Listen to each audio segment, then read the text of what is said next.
It's good. Good. And you're based out of which part of the world? In Bogota, in Colombia. Nice, lovely. I was just talking to Jenna very briefly, and I was talking to her about not me being a soccer fan in any way other than just watching some World Cup games here and there, the semis or the finals or the first game. And then I saw Beckham series on Netflix earlier this, I think a couple of months ago it was, which was great. And then I saw Messi's this 4-part series on Apple TV Plus, and phenomenal series. So I just want to point that out to you as well. Great work on all 4 parts. Thank you. What another comment I was making was what's great about when you score big with people who are, non-soccer fans or non-sports fan, whatever that genre of sport is, it really tells you that you went for the story because sometimes what happens is when you are like, for example, Jenna, you said you were not a soccer fan, and Juan, were you a soccer fan? I'm assuming you are. I am not extreme, but I Okay. am.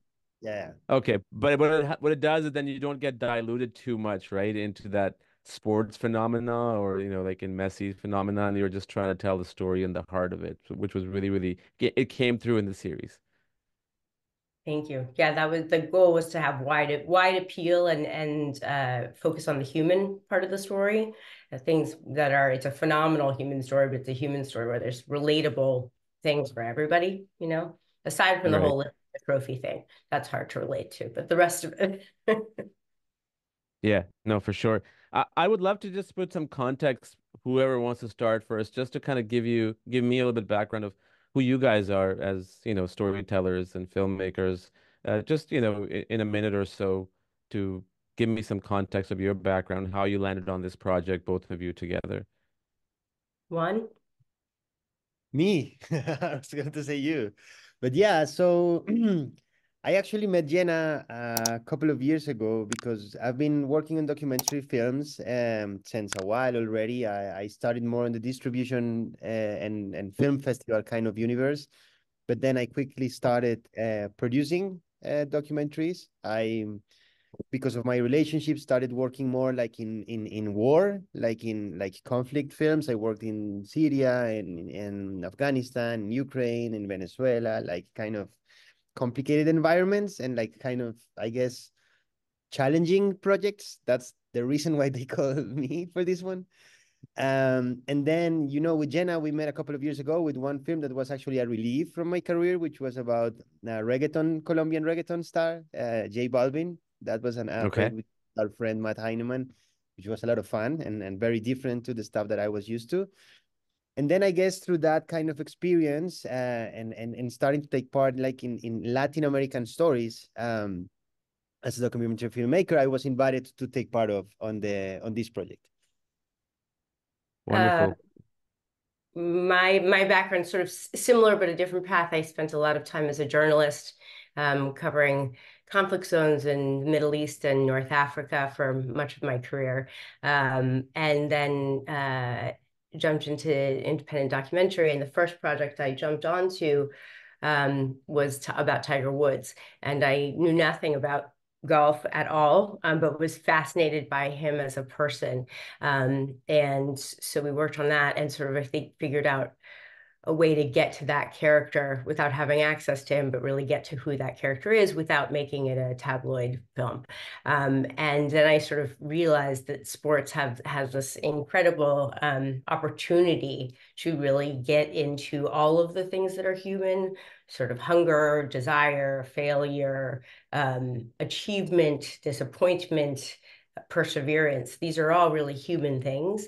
And so the backdrop is you get these great pictures of these athletes doing amazing things. But if you do it right, you get to tell a story that every one of us can relate to, and, hopefully get a little bit inspired by.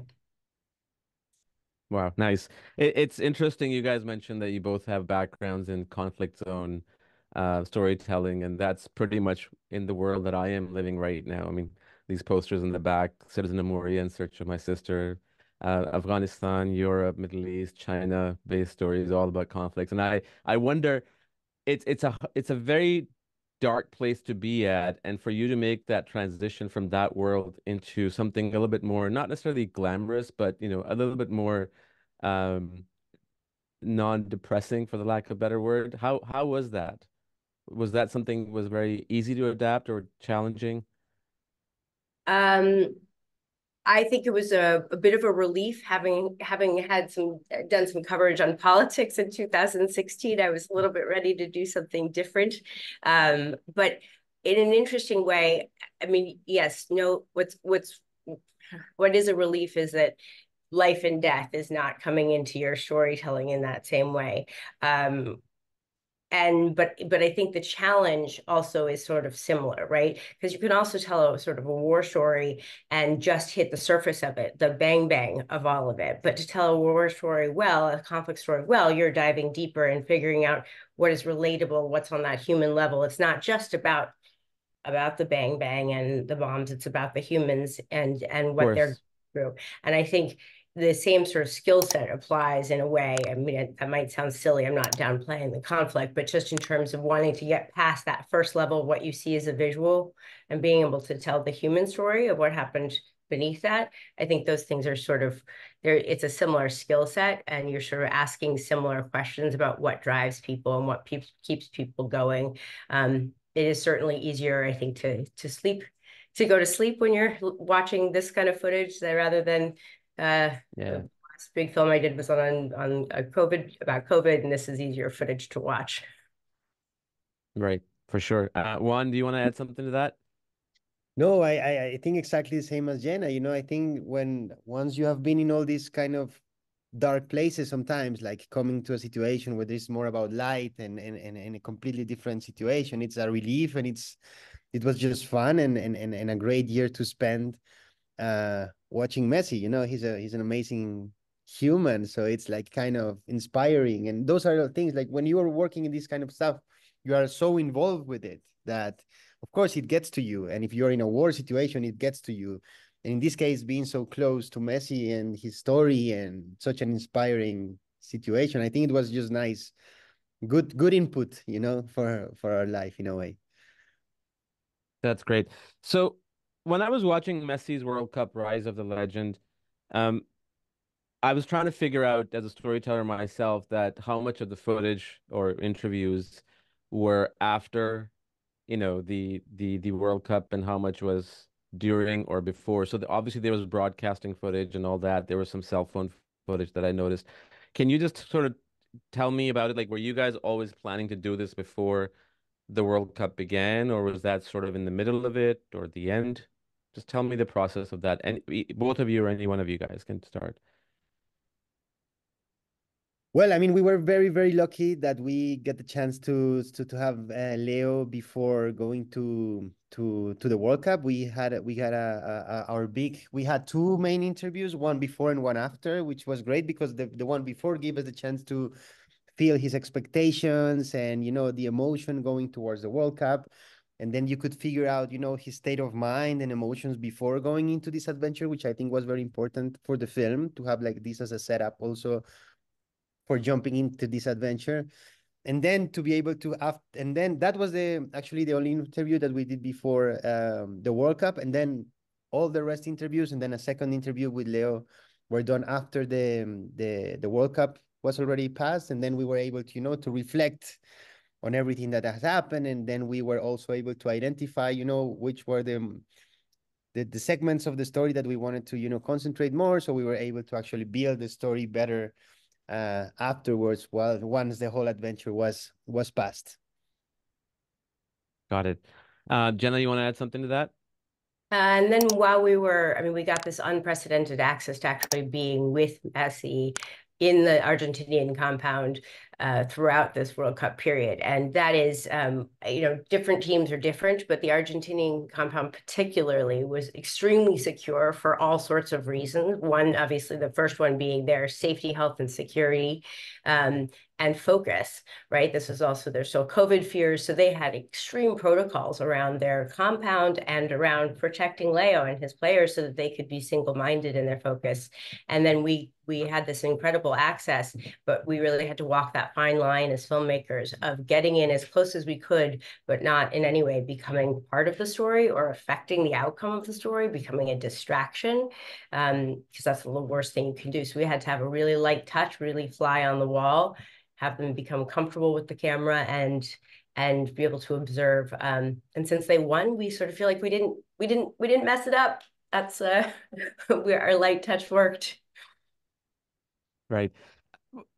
You know, it must be interesting when you're following. Okay, so when I was watching the series, I was wondering, obviously nobody knew that Argentina was going to win, right? Like as fans or as storyteller, you're trying to as fans you want them to win, as storytellers you want to tell a great story. And I was thinking to myself, what are the odds of, you know, Argentina winning while you're winning the World Cup while you're telling the story or doing this process? And if there were other teams that were being followed by other you know, producers and stuff. And so when you were watching experiencing the series as it was going on, what was that process like? Were you excited about their journey and you know, just that level of from the standpoint of selfish standpoint of being filmmakers, like how do you want this to turn out for your own films, both of you, aside from Messi and Argentina and all that? I mean, obviously it was a bit of a bet going in, right? We had no idea. You never know what's going to happen in sports. Yeah. They obviously had a very good chance, 36 undefeated 36 game winning streak, Yeah. and going in, and they were, you know, sort of one of the favorites. And then their first game against Saudi Arabia, and it was like, well, that was an unexpected for everyone around the world. But, you know, I think one of the most interesting sort of moments in the 4-week period, the sort of A story for us, is watching them recover from that and watching who Messi was during that period as a leader. And, you know, watching them sort of come together and the trajectory of that team gelling around him and with him over the next few weeks to win it, because they were a very different team at the end than they were at the beginning. So I think despite the moments of fear of what's going to happen next, we thought, you know, okay, this is manna from heaven. This is amazing. This story couldn't be any better. We have this dramatic turn and we have the perfect ending. Well said. Juan? No, it's exactly as Jenna said, you know, it's like a huge bet. It was, I mean, the rise of a legend also means, you know, that we are filming and we're telling the story of his whole trajectory. So it wasn't about winning the World Cup, the film, the Yeah. series, more about the 20-year experience with Argentina and his relationships and the ups and downs. So we knew that that was the project we were doing. But of course, having you know, the ending that we had is just a miracle and you know, fantastic for the project. Yeah, it was icing on the cake. For me, the most pivotal thing that from looking at it from an audience standpoint, obviously, you know, from an outsider before watching this documentary, everybody would say that, you know, the fact that they lost to Saudi Arabia, you know, kind of made them wake up and push themselves further, 100%. But after watching the series, I think the part that really I feel that this is nothing to take away from Messi and his teammates and their coaching staff and everything, but in terms of what pushed them really, not necessarily the loss of Saudi Arabia, but that little speech that Saudi Arabia's coach Harvey Renard, I think his name is, made in the intermission, sorry, that how you know you want to take a selfie with Messi, like he really pushed them, and that's the reason Saudi won. And then everything else sort of happened after that. Would you agree to that? Because I thought that was the most pivotal moment in their victory as well as in the documentary. Well, I think one of the things that, I mean, obviously Team Argentina wasn't hearing that speech at the time, but I Right. think, but for the turn, it says so much, right? That Yeah. all these players did go in thinking Messi was a god when he walked into the first game, not just to his own players, but to all the other players, right? And so the expectation around him and sort of deference that I think that scene showed, the deference that a lot of players had, even if they didn't mean to. And everyone around being like, no, it's on. Like right now, he is just an opponent we need to beat. And it really has this sort of like jolt of energy. And you're like, okay, right, anything can happen in sports. Messi hasn't accomplished this thing yet. He's very accomplished, but he's got to climb this mountain just like everybody else. And that makes for a great story. Right. Juan, I wanted to ask you the next question in terms of going to the actual series itself, right? Like you always know what you want to cover from the standpoint of story points and arcs and different characters and everything. Um, Once everything was done, right? The actual World Cup was done, and you went back for the interview, knowing what you guys wanted and everything. What was that process like, and how long it took you guys after the World Cup to go through the production and then obviously post-production? Well, it took us more almost a year of work after the World Cup. It was, as we had four-part series, like each episode had its own team, and together with Jenna, we were like jumping back and forth in the different episodes. That was the way it was. Yeah, that was kind of the way it was structured. I don't know, Jenna, if you We had sort of an incredible team. Yes, it was about a year, I guess, from when the World Cup ended, but not from when production ended. You know, getting all the other interviews and everything else. So it was, and these are busy guys. You know, the rest of the players on the team. So to track them all down, get them all in the chair, that took a bit of time. And so it was a pretty fast-paced edit ultimately to get it all together once we had all the material. And we had an incredible team of editors. You mentioned two of them, Alex Durham, Josh Earl, Dave Marcus, and we were just, it was really a sprint to the finish. And the amazing thing is we had this incredible archive of Chris Perez. We had this incredible archive material, a lot of it, 17 years of archive material to use, and figuring out how to weave that together, the A story of the 4 weeks of the World Cup with the sort of B story of the 17 years with the national team, and making sure that the sort of B stories were always helping to elucidate what was going on in the A story and not gratuitous. That was really the challenge, I think, that balance. And our editors, the whole team, did an incredible job. Right. Um, do you remember one particular moment during production, whether it was Messi or his teammates, or teammate, where the filmmaker part of you kind of went out the window for a minute, but either one of you, and you kind of really felt for their pain and what they were going through, whether it was, during intermissions of different games or after Saudi Arabia game or just in general, before the World Cup? For me, it was definitely the Saudi Arabia game. I think it was, I was present in the stadium, and I was, second, like before going in the stadium, watching the whole energy of the Argentina going in the stadium, and like Jenna describes it as a mini Argentina, right? Because it was really a lot of people and the energy and the high expectations, and in that game they actually scored a couple of other games that were offside. So there was a lot of hype and people believed that they were going to win easily.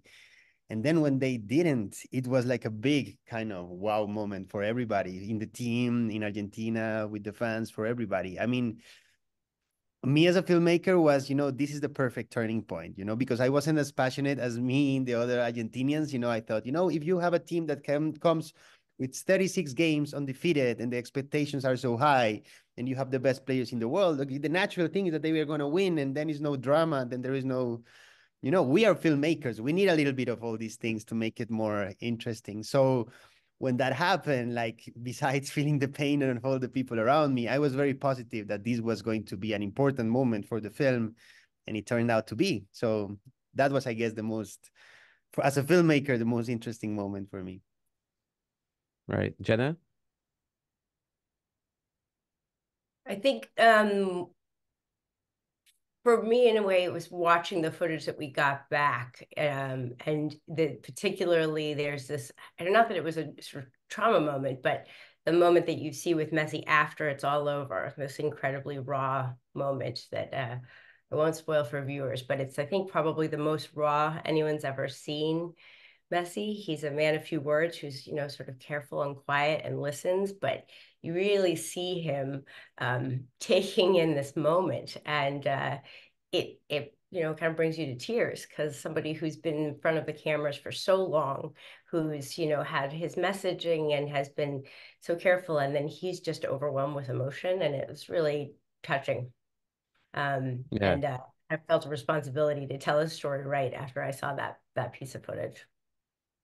What I thought was really phenomenal, and again, like I said earlier, I don't follow soccer, so I didn't even know that he went into retirement or some sort of retirement, and then he came back kind of like, with the fans and the amount of love that he has.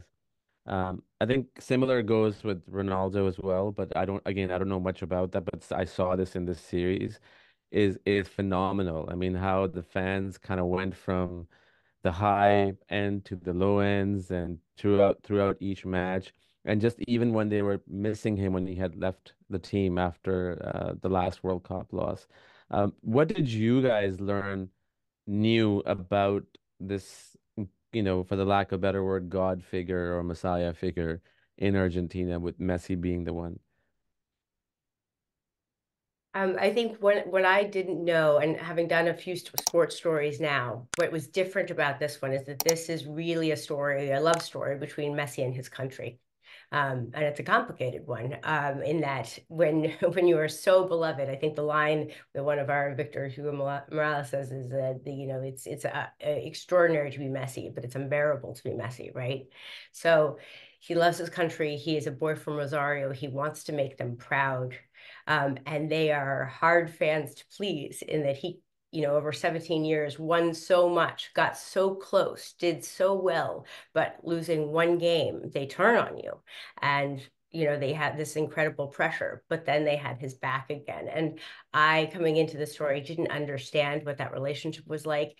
I didn't understand sort of the power of that. It's something much deeper than nationalism. It's really personal. As I said, I think a love story between this player and his country and their love of this sport. Beautifully said. Juan? No, for me, it was basically to understand and to see the level of passion that Argentinians have for football. It's something that, like as a Latin American person, me being a Latin American and, knowing a little bit about football, I knew that there was a lot of passion and a lot of love for football and for in Argentina.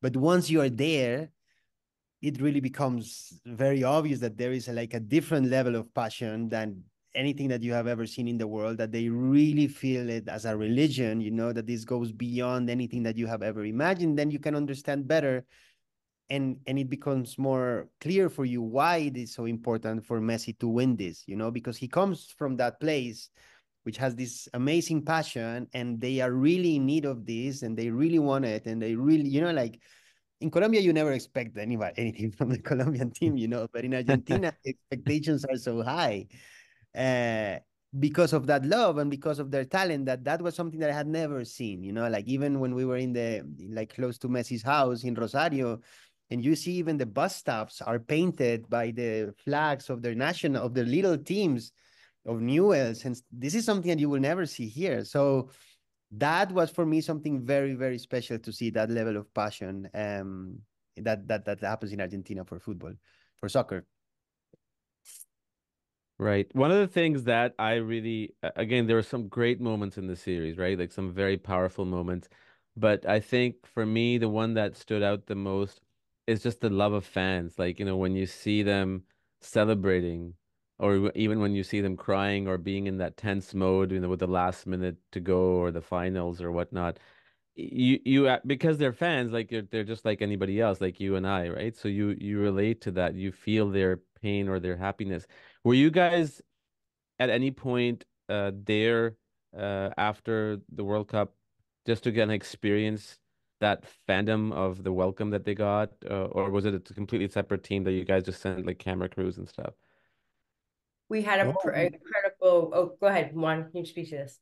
No, please, no. So yeah, I mean, we after the world, right after the final, we were in the stadium, close to feel the energy there. Then we went back to the Barwa, which is the small mini Argentina that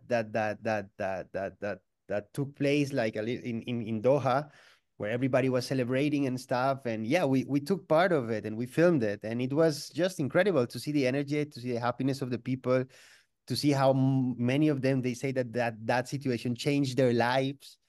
That was for me, it's still a game, but when you see it from Yeah, this, when you see that there's people that has sold their house, or went from a bicycle for 6 months, from Africa, to just go see this, and experience this, and left their daughters and their families and everything just to feel this dream, then you understand the importance of it, and the dimension that maybe you don't understand because you're not from there, but you see it. It's so spectacular. It was so amazing to really live it and to be part of that energy, and again, we were, as filmmakers, we have to admit that we were, of course, during the World Cup, fans of Argentina, right? Like, we were somehow experiencing those emotions because we wanted them to yeah, win, right? So it was a relief, and it was a great moment to be able to share with them. right. Jenna, do you have anything to add? I was just gonna say that we had a team filming in Argentina the whole time. Our production Right. partner, Exa, and the reason is because from the beginning we wanted to make sure that the Argentinian fans were a character, that they weren't They just a were. that they really were a character, because they are so much of the story, of the motivation of the, I mean, and Leo says it himself, that he has this love and he wants to do it for these fans and everything. And so I think that it was really important for us to not just be there in one moment, but to actually sort of see their faces along the way. And some of that footage, as you said, I mean, I was really moved by it. There's one particular shot of a woman where she just says, we have to do it this time, and she's saying it under her breath to her Yes. friend in a bar, and it's not to the camera at all. And she's like, just we have to win this time. And you're thinking, like, she's deeply invested, deeply, deeply invested. And then you see the young boys' faces, and at the very end, our editor did a pretty incredible job of finding these faces, and it's this next generation of that have been incredibly inspired. Yeah. I watch cricket a lot, and if any sport that comes close to the love of soccer, it's the cricket in the South Asian subcontinent, like India and Pakistan, and the fandom over there is absolutely insane too. But just this is to me, this is just another level. Like I have never seen anything in terms of from a fan standpoint to be that heavily invested. Not just, it's one thing to be in the stadium watching the game because you're experiencing it as a group, but just to be outside of that world, like, thousands of miles away, and just to feel that you're there and experience it all was absolutely mesmerizing. When I think one of the things that comes out, it was very well said, was it by Gaston? I think one of our Argentinian sort of experts, pundits, was talking about how, the main export, the export that they're sort of proudest of in many ways is soccer, and that is the way Argentina speaks to the world. And I can say that through his words, and I think we really really wanted to honor that as well. That it's, again, not just a game; it's something so much deeper. Right.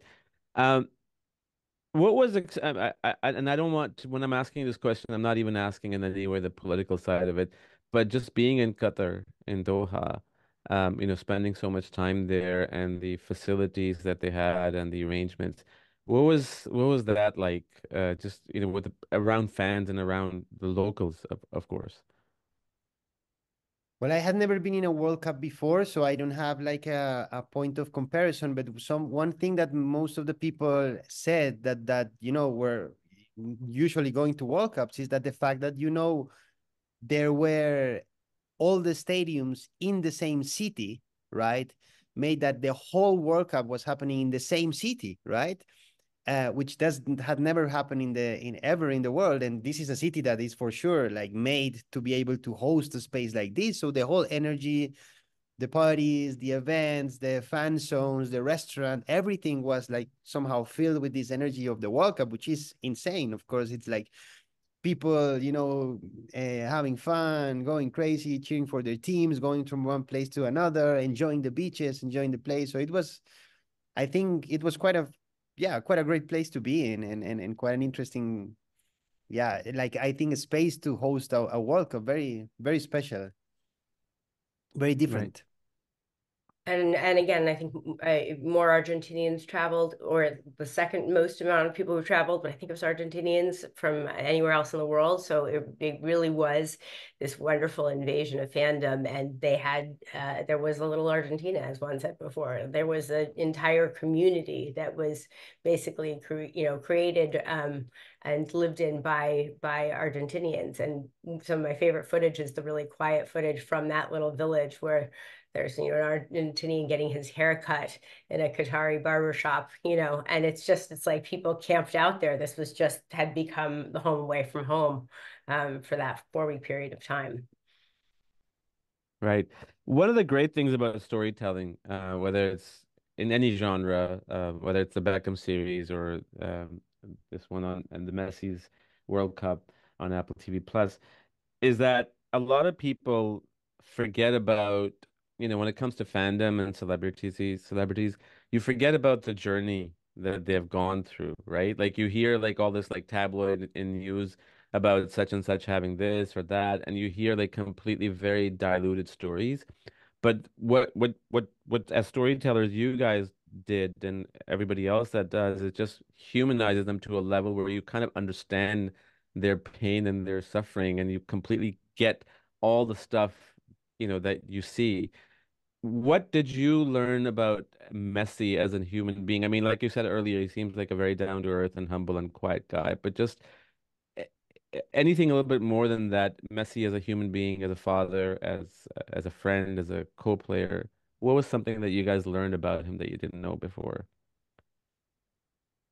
It's bouncing off the humble idea, but it's to take it to another level. And it is about him being a family man. I think what you see is, Messi again was an icon when he walked in. Many of the players on the team grew up with his poster on their walls. But yet, what you see in that compound, and it's real, this is really how it went down, is Messi is eating with his teammates. He's training with his teammates. He's in the trainer's room getting wrapped up with his teammates. He's sitting on the exact same bus in the exact same seats with all of his teammates. And he's at a level, where that might not necessarily be the case, right? But he was wanting to be amongst them. And as he said, you're away so much from your family that these guys become your family. He is very much a family man, cares deeply about his family. And you see that if you follow him, on social media. But during this period, this became his family. And I found it so touching that he had these Polaroid pictures that you see in a couple shots on his desk. And all of the teammates were taking a picture a day and they would give it to him so that he had memories from just the sort of behind the scenes life. And I think that that's having now done some stories about some superstars. I think it's pretty unusual for someone of his level to want to really be in it in the way that he was, and to form those bonds regardless of age, status, or anything else. Great. Juan? I agree with everything that Jenna said, but for me, definitely, it was, everybody knows that somebody to be at that level has to be very competitive for sure. But it was like very interesting to see it so close, and to see like the mindset of a champion at that level, and the level of compromise and sacrifice, and hard work that actually takes to become somebody like Leo Messi. This is something that you probably have seen a little bit, and and that he's a talented person and successful and everything, but you don't really know what's behind all that, and I think to be able to see that so close, because we of course study him since he was born until the last day, so we were able to actually understand every step he had to take to become that man that he has become. So that level of effort, that it's not just like one day thing, it's like an everyday progress and process of becoming and working and doing and sacrificing to become that. So that was for me very inspiring, and something that I didn't knew it was so extreme, and so powerful. Yeah, I guess that was They're it. even competitive when they play cards, and they are, but Yeah. to be among them, but he does want to beat them at cards for sure. The boots aren't off when they're playing all their games in the locker room. They get into it. That's awesome. One comment I wanted to make before I ask my next question. I don't know if it was cell phone footage or you guys had access to it on the plane after the World Cup when they were inside the plane. And I think in the entire series, if I'm correct about this, I felt he felt home for the first time when he lied down on that 3 or 4 seater on the plane. Like he just kind of just lied, relaxed, and he felt like he was at peace with himself. Was that something that you guys had access to, or was it all cell phone footage? It was, first of all, that's an amazing that shot is just amazing. Yeah. Like to see him curled up like a little kid on the airplane seats is just, and laughing so loosely with his teammates. It's just it's unbelievable. We did have, that was cell phone footage from somebody on the team, and it's pretty raw and pretty special that we were able to collect that and be there in those moments. And there's a couple great moments with him in the trophy during that, which are just unexpected. Yes. You never sort of think about what happens after the trophy ceremony. It's like we normally see the trophy ceremony and then you see what happens when they're on their parade, right? But I'd never seen what happens in the hours in between, and I think that stuff is very special in this series. And what was so great about that shot was if anybody didn't know anything about Messi, they just knew that he was a player, and they see him in that moment lying down on that 4 seater instead of being in the business class. That defines who he is as a humble individual. I mean, that completely describes who he is. Which was the reason I loved it, and I mean, you said it too. I loved it too. I mean, it's one of my favorite shots of the whole experience. Yeah, and I agree. It shows a lot about who he is and the humbleness and the simpleness and how he just want to be part of all the team. He doesn't want to feel special. He just want to feel part of it, and he understands very well in all levels that football is a team sport. And of course he's an important figure and he knows, what he can bring to a team, but he understands that he cannot win without them. And I think that family spirit and that sense of team is something very special from him and something to actually take out from the whole series. Just wrapping up here, guys. Just a couple of more questions. One, is there something that somebody that you interviewed that you really wanted, for it to be in there, but obviously because of story, the arc, and all that, it didn't work out. Any particular ones, or was you guys were able to get whatever you guys wanted into the series? I mean, you always have to make hard cuts. There's always stuff that doesn't make it in, but I think everyone we interviewed made it in terms of our main voices. Obviously, the players who were every one of the players that we were able to get there, and they were also willing to be there, but they're busy. They all had pretty amazing things to say, and we could have done, a lot longer takes on certain moments in the games, but ultimately I think we got in sort of the essence of what they wanted to say. Right. Juan? Yes, I mean we were very lucky. Like this is Leo Messi, so everybody wants to take part of it. Like you don't need to fight hard for that. Unfortunately for us, and yeah, everybody that we interviewed made it in the cut. So yeah. Good. One of the things, and I'm not doing this for any particular reason other than it's a fact that I've spoken to a lot of people who have worked on different series on Apple TV Plus, like Masters of the Air, Monarch Legacy of Monsters, and everybody has raved about the way Apple TV Plus production and everything operates. Um, what was your experience like working on this particular project as opposed to, again, I'm not trying to name any other names, but as opposed to other production companies that you guys may have worked at, but more so in terms of Apple TV Plus, what was so different and what was the experience like? Well, this is my second one back to back because I also worked on the Dynasty with Apple, which is also coming out this month. But I have to say the support from, it's a very big company, but the support from the nonfiction team from Molly Thompson, Miguel Tamayo, and Rachel Griswold was really remarkable. They were very invested in this story, I think, from the beginning. They were like extremely invested in supporting it in any way that they could, and problem solving in the way that, whenever you have productions, there's problems to solve, but being helping us be part of the solution. And we had this incredible team sort of in Argentina and Smuggler in the US. So it was a, again, in a way, sprint to the finish, but we had a lot of people, really talented people working together to get it done. Wonderful. Juan?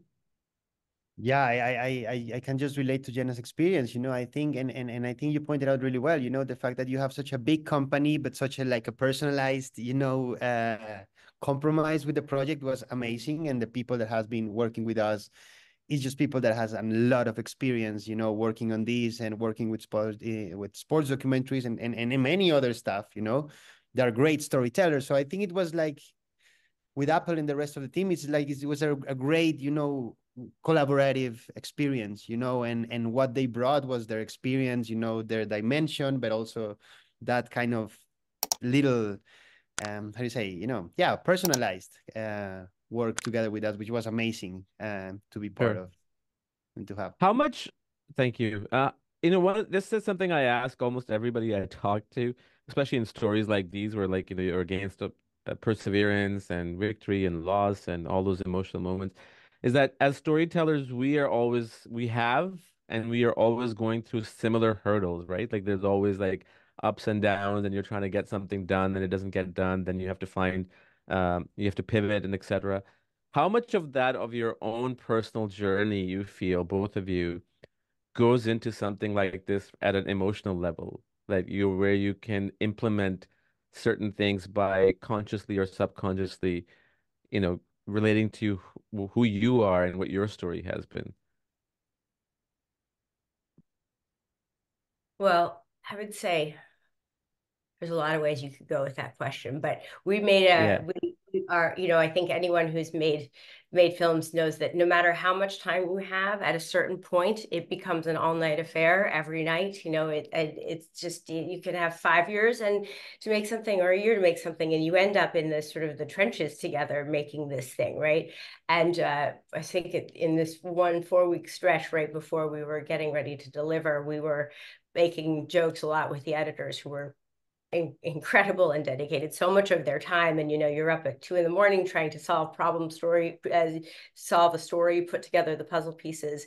And we were thinking, okay, so it's not nearly as hard, but this is our World Cup. Like, we've got 4 weeks here to figure out how to get through it. And each day seems to be 2 days long. But I do think that one of the incredible parts about what we do, and what's wonderful about it, is that you end up in these deep collaborations so quickly with people that you may or may not have ever worked with before.